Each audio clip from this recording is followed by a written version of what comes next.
China's foreign minister is telling Secretary of State Antony Blinken that the United States should show respect to Beijing's interests, including its accusations over Taiwan.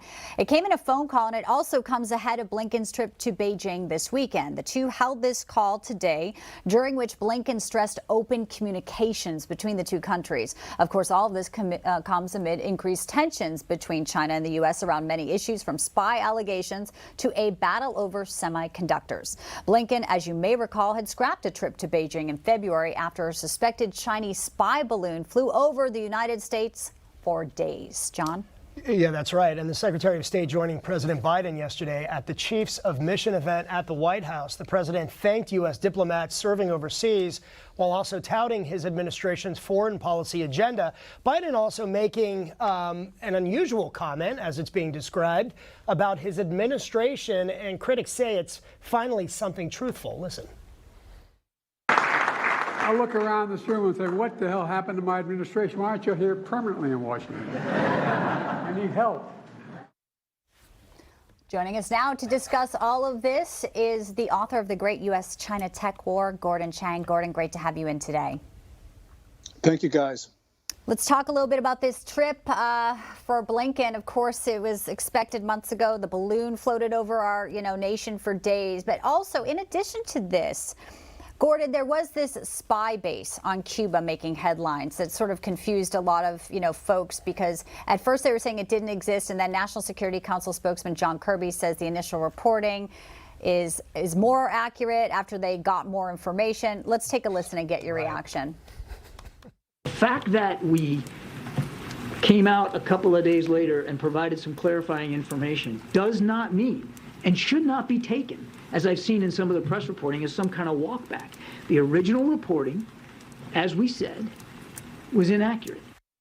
I mean, it's preposterous. Yeah. Like, they have a base in Cuba, they have balloons over our country. They're buzzing and now our Blinken jets, our is reconnaissance. heading there. That's okay. And Blinken is heading there.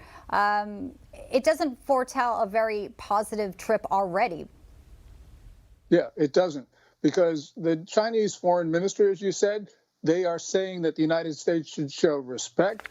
They actually issued a statement to the same effect. And essentially what they're viewing is Blinken's trip to Beijing is capitulation of the United States, that we recognize our subordinate position. Now, to American ears, that sounds ridiculous, but that's the way the Chinese view it. And we got to remember that it was Blinken who tried desperately to put this trip back on. So the Chinese view has a little bit of substantiation to it, that this does, in fact, look like the attempt of the United States to try to not only establish lines of communication, but to show that we indeed respect and treasure China's relations. I mean, it's fine to have diplomatic relations, but you put all of this together, Gordon, and not only the spy balloons, but a spy base on Cuba, which has probably been happening for quite some time. I mean, let's be honest. And then some of the most recent incidents of fighter jets buzzing our jets, crossing the path of our destroyer. Also, adding to this, the U.S. has intensified plans to evacuate Americans living in Taiwan. The plans apparently have been underway for 6 months and have heated up over the past 2 months or so, according to a U.S. intelligence official. What does this signal to you?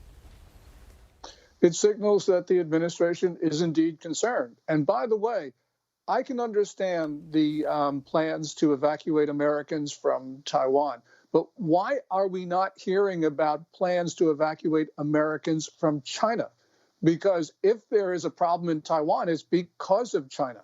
And I think that essentially what we need to have is a more balanced approach to this, because Americans in China need protection too, and they are going to be very much in danger. And by the way, just going back to your point about Kirby's comments, China has had technicians and spy facilities in Cuba for most or all of this century.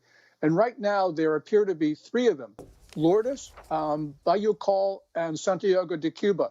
And the administration should have been clear about that last week when there was the Wall Street Journal reporting, because this has been an open source, John. We know about this. I don't have a security clearance. This has been written about so many different times. I don't know what the administration was thinking by those tortured denials on Thursday and Friday. Well, it's embarrassing, and it's not the first time we've seen gaslighting from the podium there, as you know, Gordon. But the fact they had to come out and then, as you said, a few days later, just come clean first and foremost. And excellent comments regarding the Americans in China as well. On and on it goes. Got to leave it there, but great to have you in today. Thank you so much. Thanks, Gordon. Thank you, Bianca and John.